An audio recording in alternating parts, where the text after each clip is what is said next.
لله رب العالمين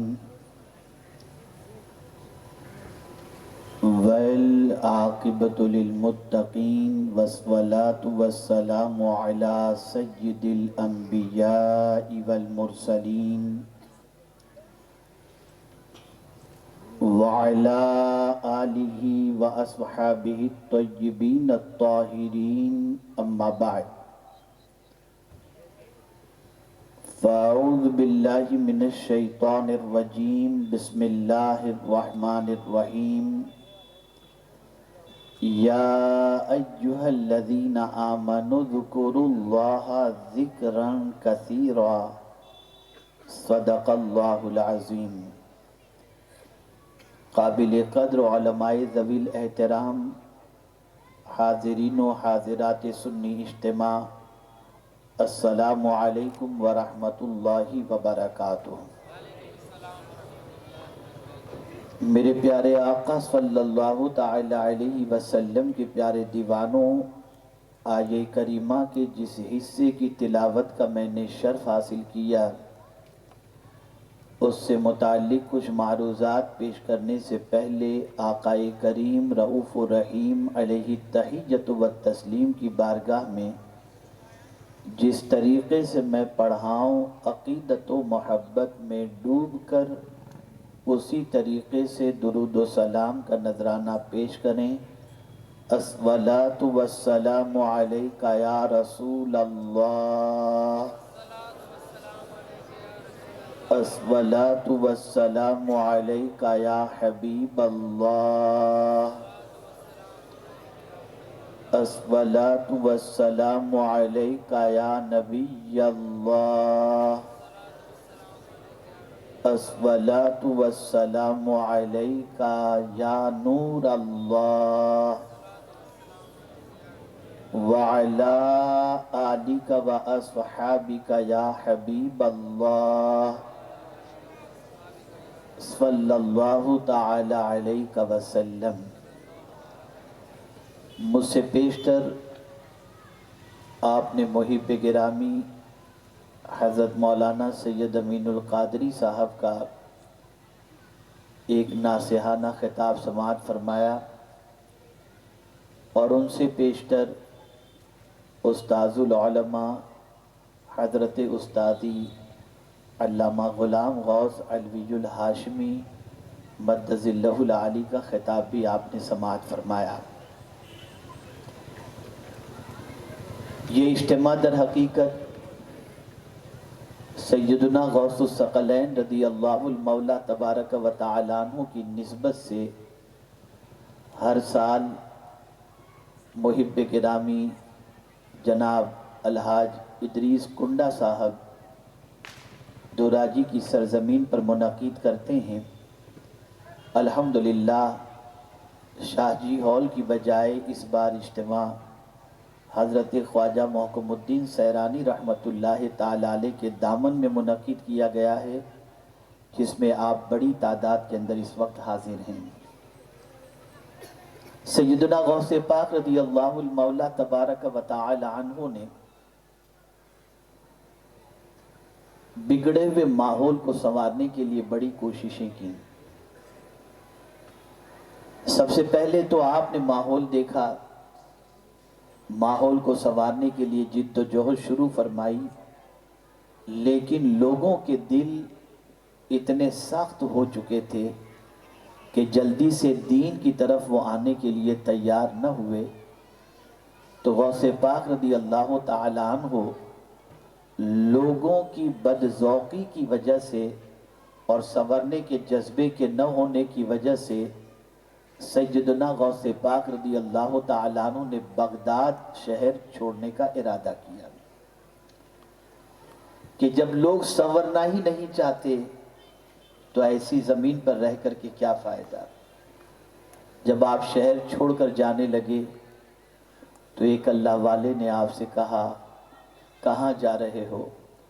آپ نے فرمایا، بغداد چھوڑ کر جا رہا ہوں اس لیے کہ لوگ سنورنا نہیں چاہتے، ایسی زمین پر رہ کر کیا فائدہ جہاں لوگوں میں اپنی اصلاح کا کوئی جذبہ یا قرآن و حدیث پر عمل کرنے کا جذبہ نہ ہو۔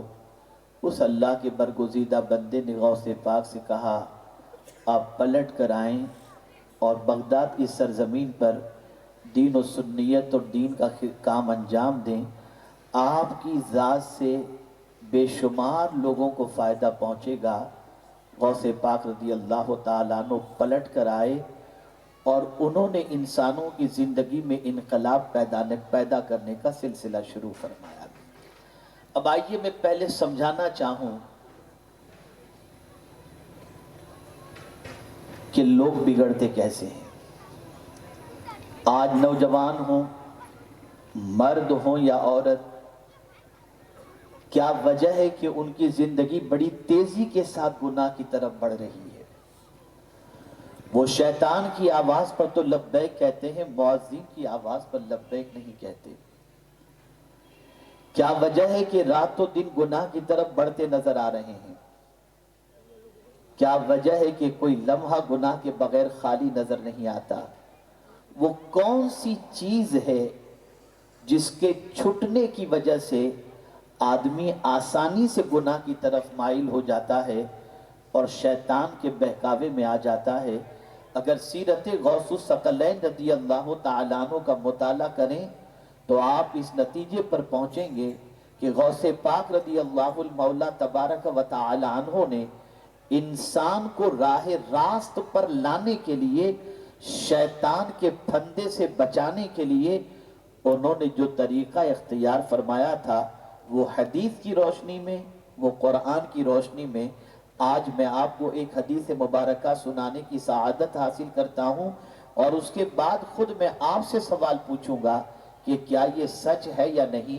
کیوں آخر وہ بندہ جو مسجد میں نماز بھی پڑھتا ہے لیکن رات کو گھر پہ جا کر گندی پکچر دیکھتا ہے، وہ بندہ جو رمضان المبارک میں تراویح بھی پڑھتا ہے لیکن رمضان گزر جانے کے بعد برائیاں بھی کرتا ہے، وہ بندہ جو خانہ کعبہ اور گنبد خضرا اور سنہری جالیوں کا دیدار بھی کرتا ہے لیکن پلٹ کر آنے کے بعد اس کی زندگی میں کوئی خاص تبدیلی نظر نہیں آتی، کبھی آپ نے سمجھنے کی کوشش کی، کبھی جاننے کی کوشش کی کہ اتنے مقامات مقدسہ پر ہو کر آنے کے بعد بھی، نماز کی پابندی کے بعد بھی اس کا دل پلٹ کیسے جاتا ہے؟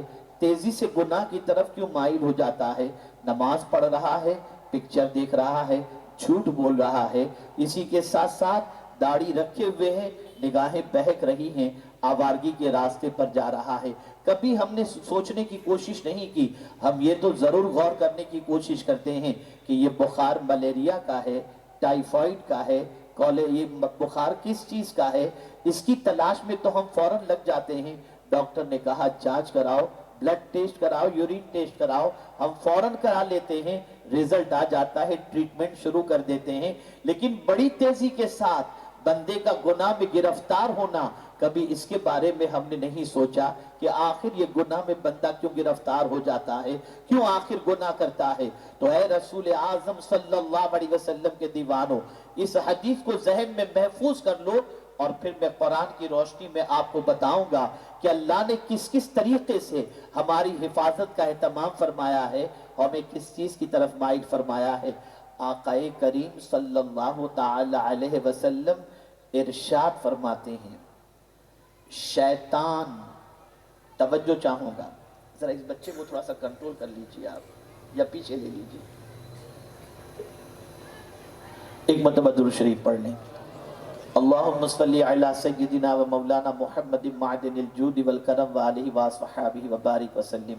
آقا کریم صلی اللہ علیہ وسلم ارشاد فرماتے ہیں، بندے کے دل سے، توجہ چاہوں گا، بندے کے دل سے شیطان چمٹ جاتا ہے، بندے کے دل سے شیطان چمٹ جاتا ہے۔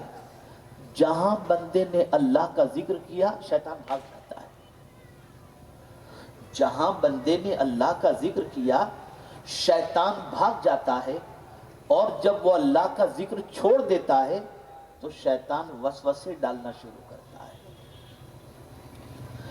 پتہ چلا کہ ذکر جب خدا کا بندہ چھوڑتا ہے تو شیطان اپنے قبضے میں کر لیتا ہے۔ جہاں اللہ کی یاد سے بندہ غافل ہوا کہ شیطان کے پھندے میں پھنسا۔ لیکن یہاں کوئی یہ نہ سوچے کہ ذکر سے مراد بس بیٹھ جائیں اور تسبیح لے کر کے پڑھتے رہیں. ذکر لفظ کے اندر اللہ نے بڑی وسعت عطا فرمائی ہے. ذکر کے معنی ہوتا ہے یاد کرنا. توجہ چاہوں گا. ذکر کے معنی ہوتا ہے یاد کرنا. ایک بندہ ہمیشہ اللہ کو یاد کرے. مثال کے طور پر آپ تجارت کر رہے ہیں اور دوران تجارت کوئی نفع کا معاملہ آیا، لیکن آپ اگر تھوڑا سا جھوٹ بول دیں تو آپ کو کافی نفع مل جائے، لیکن اس جھوٹ بولنے سے پہلے اللہ آپ کو یاد آ گیا اور آپ نے اللہ کو یاد کر کے کہ میرا مولا دیکھ رہا ہے، جانتا ہے، جھوٹ آپ نے نہیں کہا، جھوٹ نہیں بولے، جھوٹ سے بچ گئے، تو آپ نے اللہ کو یاد کر لیا. یہ آپ کا یاد کرنا زمین کے اوپر ہے اور اللہ کا یاد کرنا فرشتوں کے درمیان ہے. یہ یاد کرنا ہے. گناہ کی طرف طبیعت مائل ہو رہی ہے، کوئی دیکھنے والا نہیں، اس وقت آپ نے اللہ کو یاد کر لیا، میرا مولا مجھے دیکھ رہا ہے. یہ بھی ذکر ہے، یہ بھی اللہ کا ذکر ہے. تو آج اگر انسان غفلت کی زندگی گزار کر شیطان کے فریب کا شکار ہو رہا ہے تو اس کی سب سے بڑی وجہ یہ ہے بندہ اللہ کو بھول گیا. ایسا بھولا کہ اب تو وہ بندہ جو کھانے سے پہلے بسم اللہ پڑھا کرتا تھا وہ بھی بھول گیا. اب تو شیطان کی طرح حدیث مبارکہ میں ہے بغیر بسم اللہ پڑھے اگر کوئی کھانے میں ہاتھ ڈالتا ہے تو در حقیقت ہاتھ اس کا ہوتا ہے، لیکن حقیقت میں شیطان کھانے میں شامل ہو جایا کرتا ہے. بھول گئے. کتنے گھروں میں ایسا ہے کہ کھانے سے پہلے بسم اللہ پڑھتے ہوں، پینے کے بعد الحمدللہ پڑھتے ہوں، کھانے کے بعد الحمدللہ پڑھتے ہوں. بھول گئے اللہ. مجھے یاد آ رہا ہے غالباً جرمنی سے یا فرانس سے میں آ رہا تھا، فلائٹ میں ایک خاتون اپنے بچے کے ساتھ بیٹھی ہوئی تھی. چھوٹا سا بچہ تھا، چائلڈ مل اس کو لا کر کے دیا گیا. ماں اپنے بچے کو ایک لقمہ منہ میں رکھ رہی ہے اور لقمہ منہ میں رکھنے کے بعد بچہ جب چبا لیتا ہے تو ماں اس بچے سے کہتی ہے بیٹے کہو الحمدللہ. ہر لقمے پر ماں اسے الحمدللہ کہلا رہی ہے. مجھے ایک تجسس ہوا، ایک شوق ہوا کہ مکمل کھا لینے کے بعد الحمدللہ پڑھنا چاہیے، لیکن یہ ماں ہر لقمے پر الحمدللہ پڑھا رہی ہے. تو جب کھانا ختم ہو چکا تو میں نے اس کے بعد اس کے شوہر سے کہا، میں نے کہا ماشاءاللہ بڑی اچھی تعلیم آپ کی بیوی بچے کو دے رہی ہیں، لیکن میں یہ سمجھنا چاہتا ہوں کہ یہ میری بہن جو اپنے بچے کو ہر لقمے کے بعد الحمدللہ پڑھا رہی ہے تو اس کی وجہ کیا ہے؟ تو وہ خاتون جواب میں کہتی ہے مولانا آج یہ بچہ ہے، آج اگر اس کو میں ہر لقمے پر الحمدللہ پڑھاؤں گی تو بڑا ہونے کے بعد کم از کم ہر لقمے پر نہیں تو آخر میں تو ایک بار الحمدللہ پڑھ لے گا، آخر میں تو الحمدللہ پڑھ لے گا. آج میں آپ سے پوچھنا چاہتا ہوں، اب تو بسم اللہ پڑھنے میں بھی لوگ شرم آتے. واللہ میں آپ سے کہتا ہوں کسی عرب پتی کی دعوت میں چلے جائیے، دسترخوان پر چمچہ کاٹا لے کے بیٹھ گئے، بسم اللہ غائب. پڑھیں گے تو لوگ سوچیں گے یہ مولانا کہاں سے آ گیا.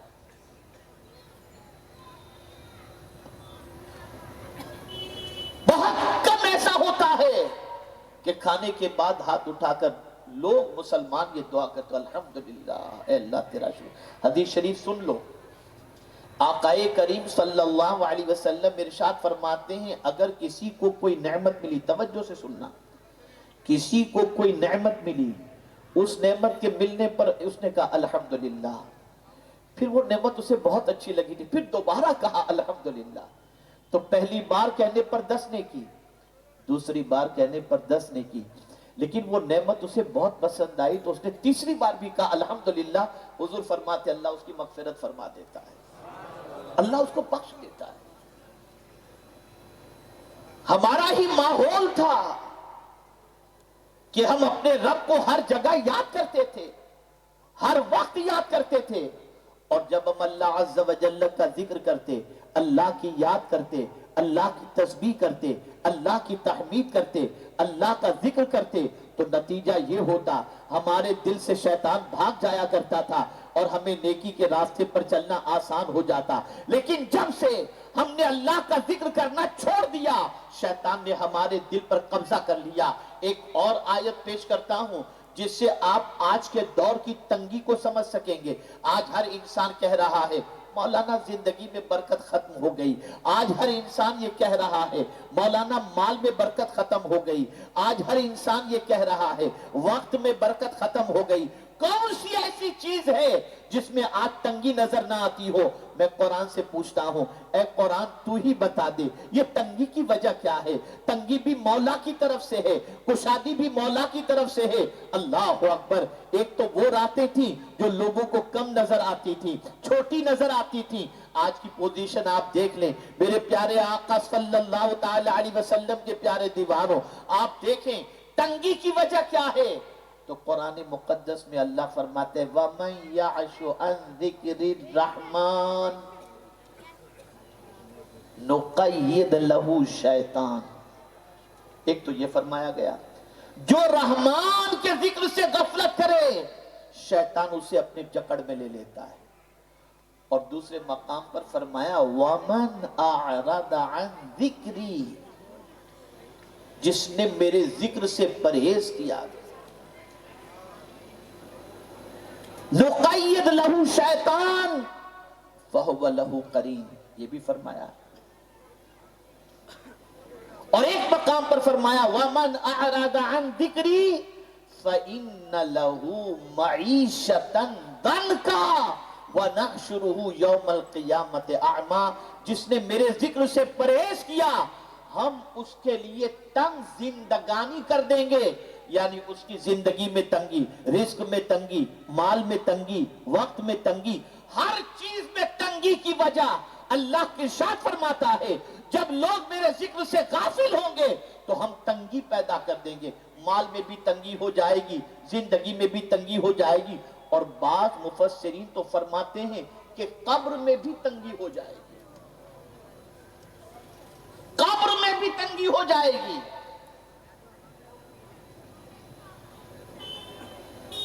تو اللہ کے ذکر سے غفلت کی بنیاد پر ہم تنگ زندگانی کے شکار ہو گئے، اللہ کے ذکر سے غفلت کی بنیاد پر شیطان ہم پر غالب آ گیا، اللہ کے ذکر سے غفلت کی بنیاد پر ہمارے ٹائم سے برکتیں ختم ہو گئیں، اللہ کے ذکر سے غفلت کی بنیاد پر آج ہم پر سے نعمتیں اٹھا لی جا رہی ہیں۔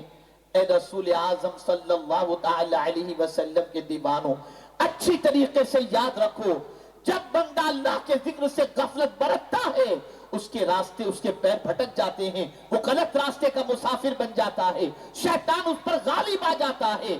آپ یہ تو جانتے ہو کیا وجہ ہے کہ جب کبھی قحط پڑے، کیا وجہ ہے جب کبھی سیلاب آ جائے، کیا وجہ ہے جب کبھی بلائیں آ جائیں؟ کورونا کے زمانے میں آپ دیکھ لیجئے، کبھی بارش زیادہ ہو جائے تو آپ دیکھ لیجئے اس زمانے میں آدمی کیا کرتا ہے، کس کا ذکر کرتا ہے؟ میدان میں نکلتا ہے، مسجد میں آ جاتا ہے، اذان دینا شروع کرتا ہے۔ بندے اذان کیوں دے رہا ہے؟ تو جواب ملے گا اللہ کے ذکر سے بلائیں دور ہوتی ہیں۔ تو کیا مصیبت کے وقت ہی اللہ کا ذکر کرنا چاہیے؟ نہیں، سن لو اللہ کا ذکر ہمیشہ کرو تاکہ بلائیں قریب نہ آئیں، اللہ کے ذکر کی وجہ سے بلائیں دور ہوتی چلی جائیں۔ اللہ کا ذکر مصیبتوں کو دور کرتا ہے، اللہ کا ذکر تکلیفوں کو دور کرتا ہے، اللہ کا ذکر پریشانیوں کو دور کرتا ہے۔ آج خبریں پڑھ پڑھ کے پیر کے نیچے سے زمین کھسک رہی ہیں، الیکٹرونک میڈیا پر دیکھا یہ ہو رہا ہے، یہ بول کر کے گیا، یہ کہہ کر کے گیا، یہ کر کے گیا، یہ پلان بنا کر کے گیا، اب کیا ہوگا؟ فکر ہوتی ہے نا، ڈر جاتے ہیں نا۔ میں آپ کو افریقہ کا ایک واقعہ بتاؤں۔ آقا کریم صلی اللہ علیہ وسلم کے ایک صحابی افریقہ کی سرزمین پر دین کی دعوت کے لیے پہنچے۔ جس افریقہ کے ساحل پر اترے انہوں نے لوگوں کے سینوں میں اسلام کی محبت اور اسلام کا چراغ روشن کیا. لوگ حلقہ اسلام میں داخل ہوتے گئے.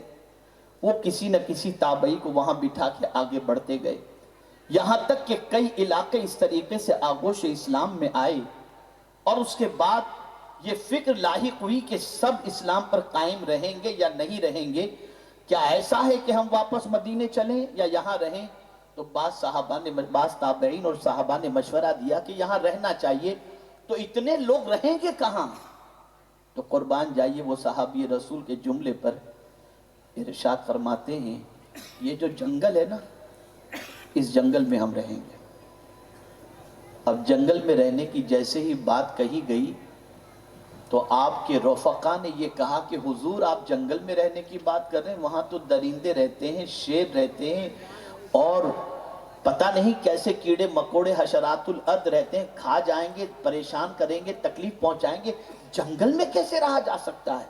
کب میرا حکم ہے جنگل میں رہنا ہوگا، کچھ نہیں کرنے گا، کوئی کچھ نہیں کرے گا. کہا حضور ٹھیک ہے، آپ کا حکم سر اور آنکھوں پر، لیکن قربان جائیے اللہ کے رسول کے صحابی کی عظمت پر. جنگل کے قریب پہنچنے کے بعد زور سے آواز لگاتے ہیں، اے جنگل کے درندوں، اے جنگل کے کیڑے مکوڑوں، یہ جنگل خالی کر دو، محمد کے غلام اس میں رہنا چاہتے ہیں. بس یہ کہنا تھا کہ جنگل سے اس طریقے سے شیر اور جانور اور سب نکلنے لگے جیسے جنگل ان کے لیے تھا ہی نہیں. یہ کب ہوتا تھا؟ جب زبان اللہ کے ذکر سے تر تھی. جب اٹھتے تھے تو اللہ کا ذکر، جب بیٹھتے تھے تو اللہ کا ذکر.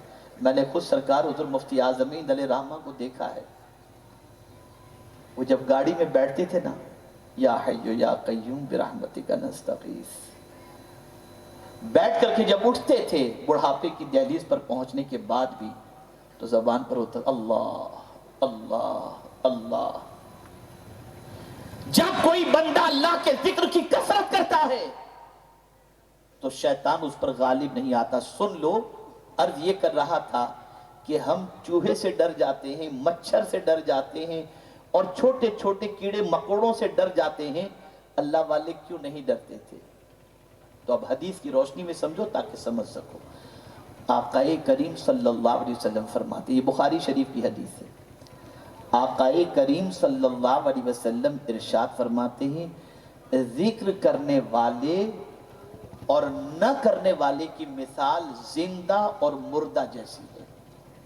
کہ جب کوئی اللہ کا ذکر کرتا ہے وہ زندہ ہے، اور جب کوئی اللہ کا ذکر نہیں کرتا آقا فرماتے ہیں وہ مردہ ہے.